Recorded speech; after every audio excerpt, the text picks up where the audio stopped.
News to hand, Joe has had his Zoom meeting hacked by the Avengers. At the moment, we currently have our correspondent Bob rebroadcasting his Zoom meeting where Joe is making unsubstantiated claims about trading. Joe has made claims in the past where he claims that you can make up to $1,500 in a day and encourages people to do so. Our evidence has shown that Joe is full of shit. He doesn't know what he's talking about, and he's got no proof to back up his claims. In fact, he's just mentioned that he's done it. You can see it on the blockchain, but doesn't provide the blockchain address or his wallet address to prove the transactions he's alleging. In fact, he said he made $100 from WOZ in general and not by doing arbitrage trading. Previous correspondence shows that he has alleged that he was making $100 trading a day by doing boomerang trading. And now he's turned that around, ladies and gentlemen, to being in general overall. Also, he's failed to mention that if he has made $100 a day, it will all be locked in the back end of We Are All Satoshi and unable to get his money out of the platform. Who are you going to believe? A guy on his back foot in a Zoom meeting with 45 other people who are throwing insults at him and alleging that this guy is full of shit? He's telling people he will not leave the platform. He's encouraging people to go find another opportunity and make money and come back in 2 or 3 months' time. Every day, this guy gets onto a Zoom meeting and he says that it's just around the corner. And then he pitches you their pitch deck, telling you to go buy an arbitrage trading license. This guy is a bottom feeder of the world. And Joe, you're watching this. Chantal, you're watching this. What are you guys thinking? Do you really want your name to be mud?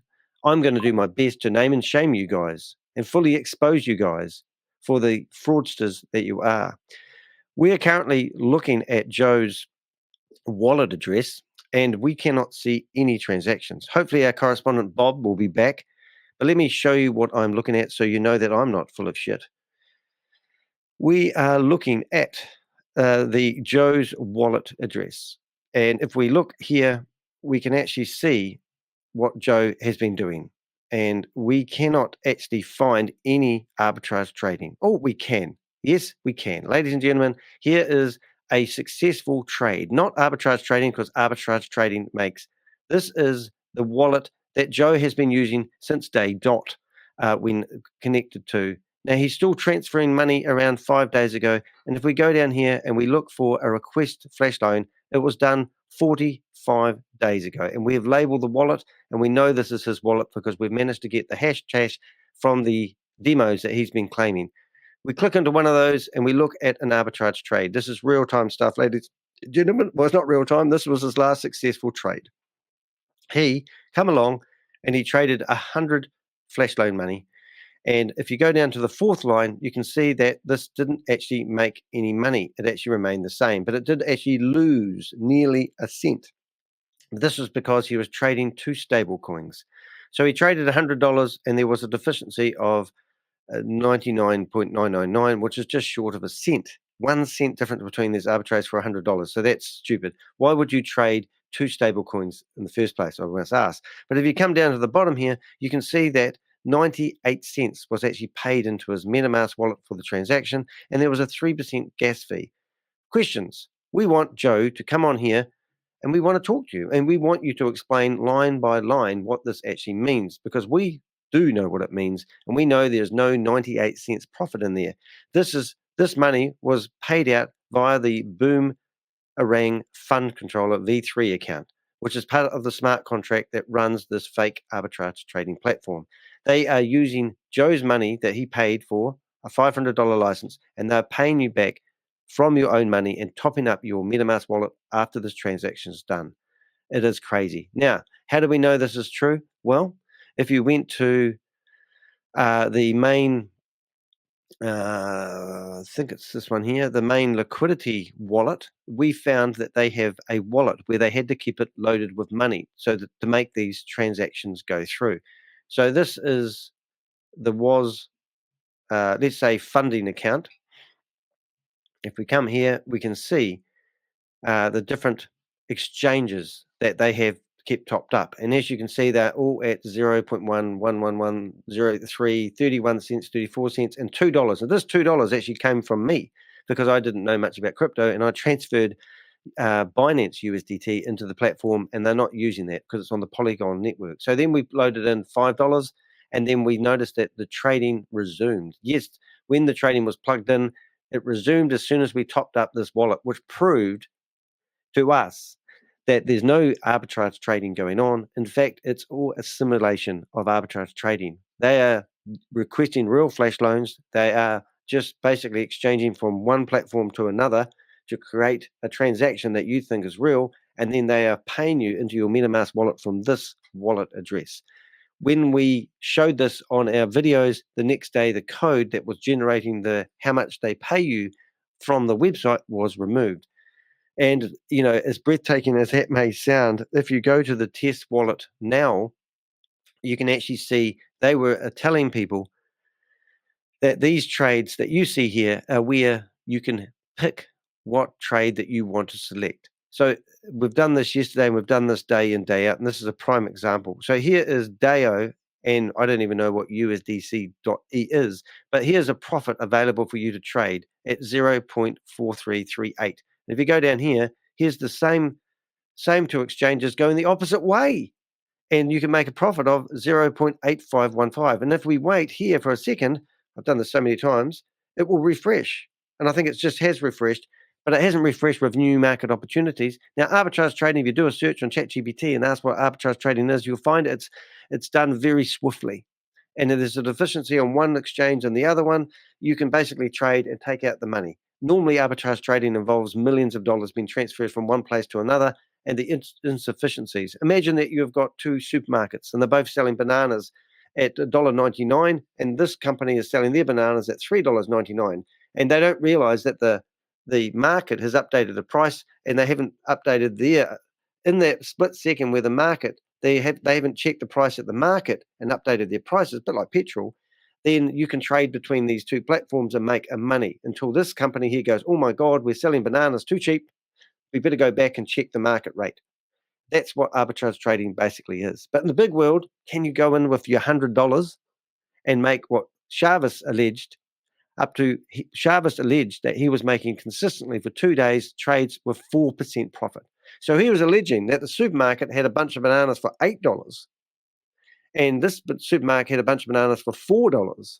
And this supermarket hadn't checked the market rate for so long that he had time to go click, click, click, click, click, and wait 30 seconds for it to go away and do the transaction and come back. That was possible.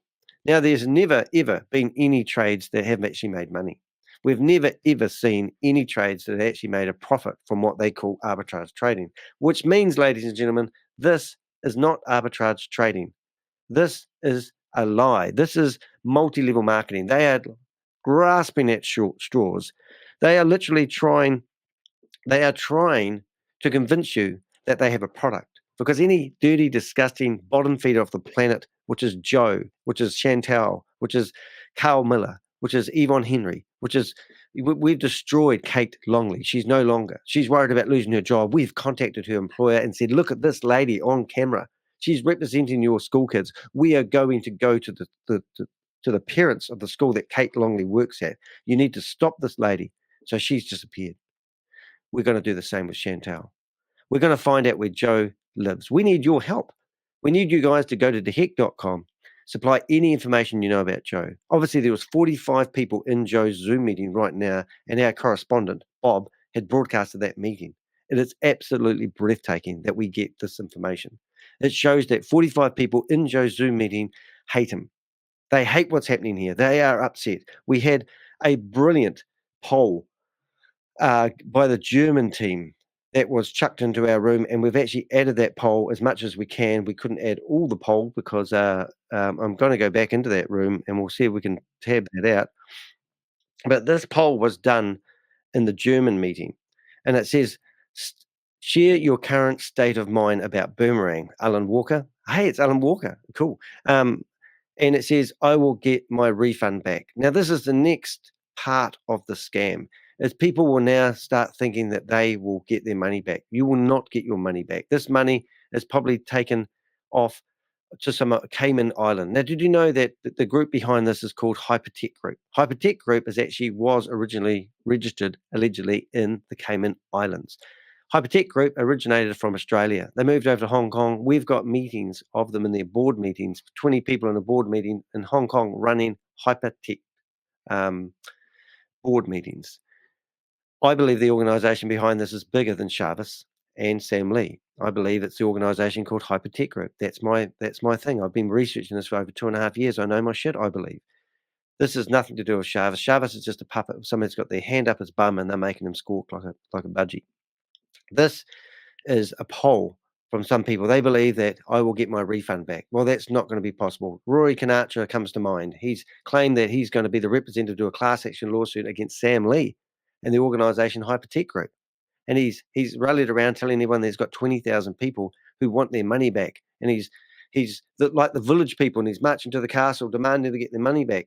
Class action lawsuits aren't available in Dubai. They're only available in Canada and America.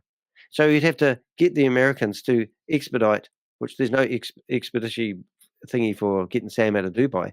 In fact, Australia is trying to, wants to expedite Sam Lee back to Australia. And then I'm sure they would probably exchange him and throw him up to America, and they'd be fought at like wolves over a bit of meat. But anyway, my point is there's no way to get your money back. It's just a myth. There will be scams. There will be people coming out like they did Hyperverse with new opportunities where you can trade your way out of the money you've lost. So it's like doubling down at the casino. You've lost your money, ladies and gentlemen. You've invested in Boomerang. Your money's gone. It's gone offshore. We've watched $140 million.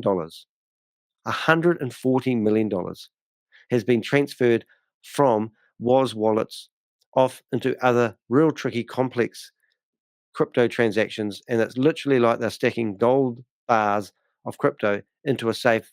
It's off into the real world and it's gone. I've even had people who are in legitimate companies telling me that they're accepting money from money laundering. We've got the men in black looking into that. Whether that ever eventuates, who knows? But $6 million was getting transferred from what we believe Hyperverse into a legitimate company, and they're money laundering this money out. So getting your money back, impossible. It's too complex. You shouldn't have invested in the first place. Second one, once MP3 starts, 30% of people think they can get their money back. 30% of people think once MVP starts, I will withdraw my 3 times and I will charge with another 500. So they are the veterans, ladies and gentlemen. They are the people that think, I know better. Once I get my money back and it's in the back end of Woz, I'm just going to buy 3 new licenses and do the same again. But when you go to withdraw your money is the true test, isn't it? Well, 30% of people believe that they can still do this. 17% of people says once MVP starts, I will make 3x and exit forever. People just want to be done with this. They want to get their money back. They still live in hope that they're going to get 3 times. There's no arbitrage trading available here. Any arbitrage trading that was seen in the last 5 days, because that was the last time we tracked any tracking, was just buy, sell, buy, sell, buy, sell, buy, sell, buy, sell, buy, sell, and it was absolutely pathetic. Now, it would be unethical of me not to actually show you this transaction. And our correspondent, Bob, has returned to the newsroom, and let's hear an update from Bob and see what he has for us. News to hand. News to hand. This just in. He's avoiding the Australian government question because he can't answer it. I don't know when you left my stream, but so wow. He can't answer it. He can't answer it, and he says he's never done arbitrage trading before in his life, and then he says this is 100% arbitrage trading, and then he doesn't know the answer to the question when someone like Mark shows him that they're getting the same results every time they pick the same exchanges and trade the same amount of money. So yep. What is it, Joe? He's not consistent, is he? Yeah, and also to clarify, there is a difference between an aggregator and being partners with somebody. Partners usually mean there's a percentage. Like in me and Daniel partners, it might be 60-40. You know? Yeah. Well, split it right down the middle. You have to put a percentage to it. You have to put a percent. Have you heard of that one before? We're business partners. We'll split it right down the middle, 30-30. You're in? That's the sort of... Yeah. Hey, I must say, and I speak for 1%. The trucker guy gets 1%. The trucker. Hey, I've got to say, Bob, just speaking for other people in the chat room today, and you'll get a few comments. We've got 20 people in here. I just want to take my virtual hat off to you today. You are a trooper. You're on here all the time. You live and breathe this stuff, very much similar to myself. And you've absolutely fully, I believe if everybody watched the video that we've just done over the last 45 minutes, they would not be a part of this organization. I mean, we're just exposing them for the, I know they're just not, there's no structure to their company. There's no structure to anything they're selling. These I love multi-level how they marketers called it a completely in company the too. dark. What was that? Yep. I said I love how they call themselves a company or an organization. I'm like, I even hate saying it. You get brainwashed into thinking this is real. I mean, they're claiming that they're going to be a registered DAO and become a legal entity. In that one sentence, it tells you Yep. that they're not a legal entity because they're trying to become one. And you think you guys are so immature. But honestly, Bob, you're absolutely friggin' amazing. And I battle with you on the mic half the time, and you make me grumpy sometimes. And you've even learned to let me do some of the talking. So it's I think what I see from this is the Avengers are becoming more stronger. When Chantal came out and did that statement about how she has to reflect about her life in the universe because we launched a video exposing her, and you went into her meeting and you showed her those government documents. And she said, I don't want to discuss this here. She said, this is Chavez's company and it's nothing to do with me. And then she carried on promoting Yep. these licenses to people. And I'm thinking, oh my God, are you stupid, lady? And she won't even talk to me. She won't answer the phone. They just run and hide. And we've got these ladies on But their I back. think it's over because I'm already seeing the one special room. Everyone's like, there's another program that's similar and it's live or something. So everyone's like probably messaging that guy asking him what program that is. Wow. So And we did get a screenshot of that yesterday, didn't we, of that program? And we will follow these. I mean, it's tiresome for us because, like I said earlier on, 60% or 80% of people seem to just jump from one platform to the other. And I still can't understand why you have to.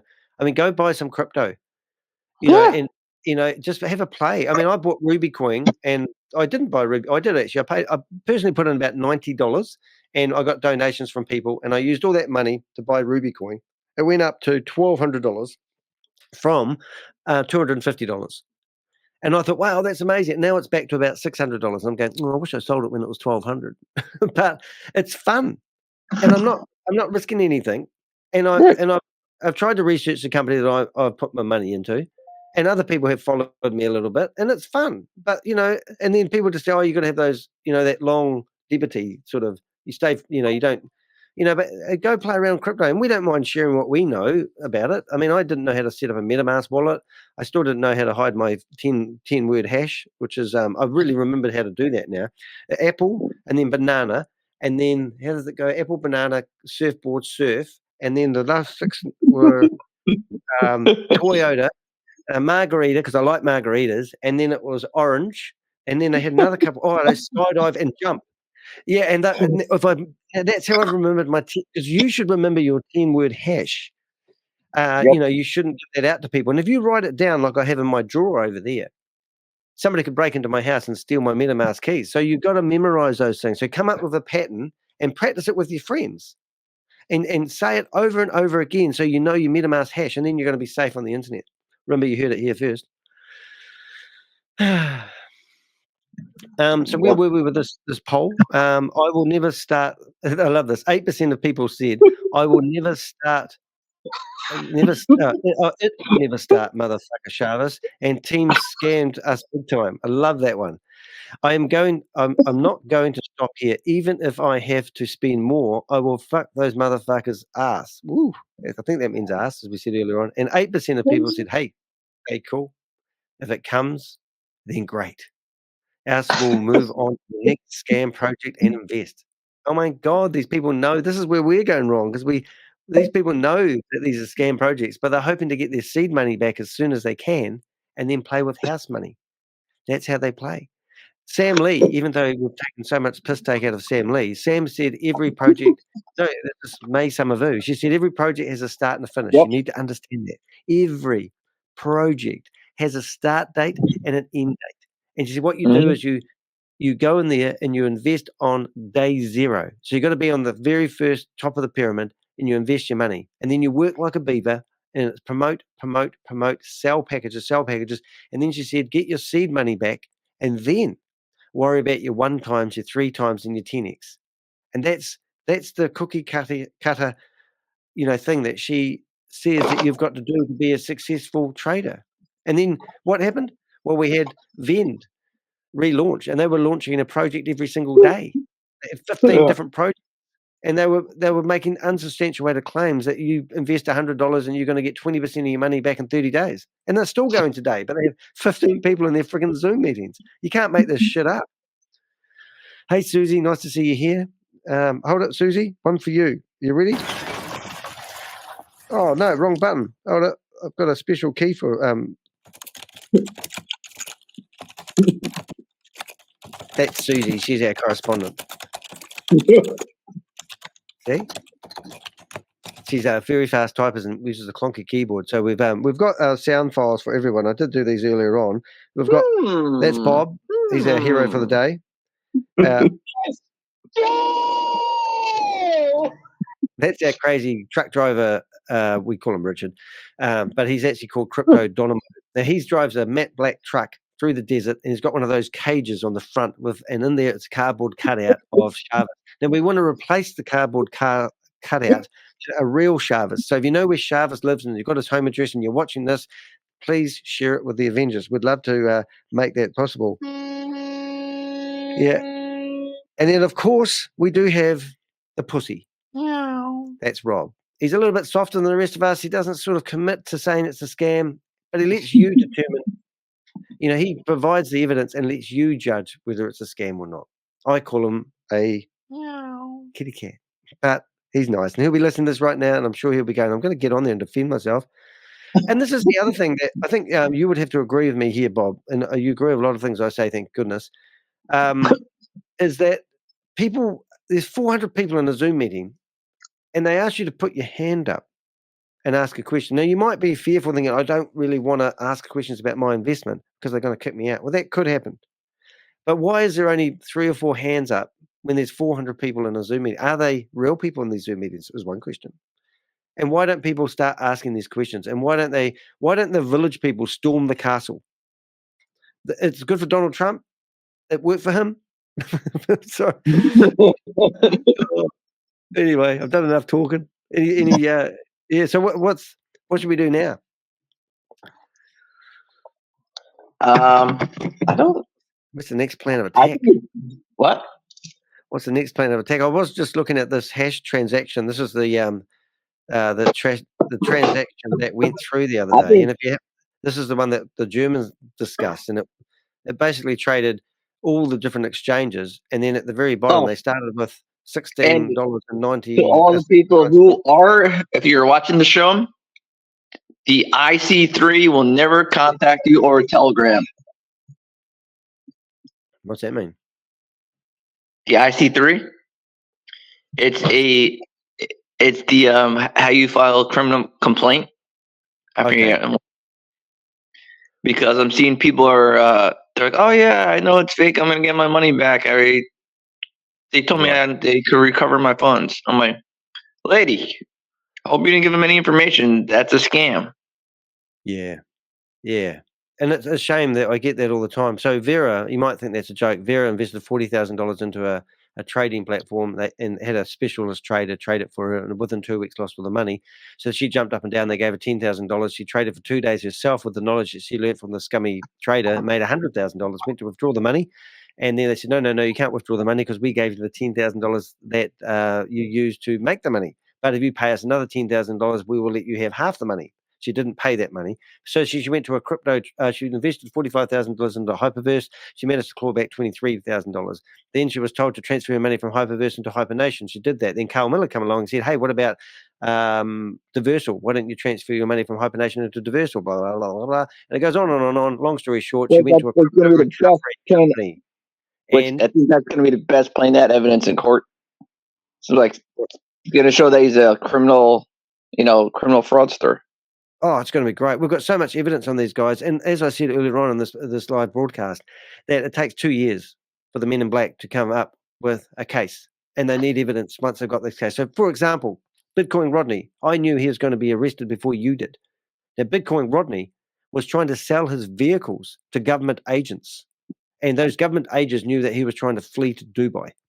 If you look at the court notes, they arrested him in the departure lounge of Dubai with a one-way ticket. He was trying to flee the country. He'd already tried selling his assets, and he'd had enough. He knew that his cookie was done.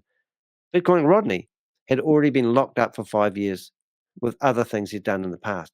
He's going away for a long time. The government, the agents going after him, are actually going for him with drugs, and then they're going after him with him for money laundering, and then they're going after him for recklessly promoting a crypto opportunity that didn't exist. And that those three things. Now, they didn't have evidence on the third one enough, but they had to arrest him because he's on his way to Dubai. Everyone that gets to Dubai, it's like a game of bull rush. And you might avoid the crypto Ponzi scheme Avenger, but I don't know about you, Bob. I mean, I probably would like to live in Dubai. I think I should be actually living in Dubai because I think I'd quite like living in one big playground for the rest of my life. But if I was a New Zealand citizen, every 3 months, you would file a complaint. You would file a complaint. Oh, you would file a complaint like every day on somebody. So, well, that's exactly what you could do. And we had, we're pretty lucky. We've actually got, I know right now we could try it actually. I'll see if Garrett is available and see if we can pop in here because we've got correspondents all over the world, ladies and gentlemen. We're not just fluffing around with stupid shit here. We can try a couple of people. We could try Lynette. Should be a bit of fun to have in here. We'll have Jan Gregory. I managed to find him. I heard the meeting. Yeah, we'll invite Chantal in here and see if she wants to talk. We'll invite. I won't invite you because you're already in here. But let's see if we can we'll go to Lucky's room and we'll put the link in here to the meeting. So now we know who talks to Chavez too. That's what we also learned. None of the leaders get to talk to Chavez. It goes Chavez, Lucky, everybody else. That's the pecking order. I'll even do it to Roy Canacha. He might want to come defend himself in here. Yeah, we need an update from him. Yeah, and then we'll go. Now, where's Rod been lately? We haven't seen Rod for a while. He's one of our German correspondents. Now, couldn't he actually chase up these German guys? Yeah, probably because he could file because they act like in certain countries, if it's from their own citizens, act faster. Like if Rich files against Tammy and Christine Hester and all those, U.S. will act fast because it's a local person versus, UAE or like Eunice. Eunice is going to get in some serious trouble, in my opinion, because like you do know Canada and USA have like a deal arrangement, like that ain't going to save you. And he missed. Yeah. And he said, and Carmine is in Canada. The little guy with the hair avatar or whatever. Well, Carmine, I have your picture. You got on camera like an idiot the one time. Yeah. So all you people with the avatars, you screwed up because once you go on video, I got you. Yeah. And he has. And we found out today that you have a staircase in your house, mate. Was that the visiting house? That was the visiting house. Oh, yeah, it's the one, mate. Yeah, there's lots of houses with staircases. Be careful, though, mate. Yeah, I thought you would turn your camera on there. I was like, oh, my God, I'll have to turn them off. I've just actually... I set it up first. I pushed the button. See how I set up the camera first and then I pushed the button? Yeah. That's how the real spies do it, okay? Yeah. We're still learning, but you've done pretty good actually hiding your identity. Hey, Grace Zumba, I'll invite her along. That's pretty funny. Everybody's passing that document around like, oh, this is Grace.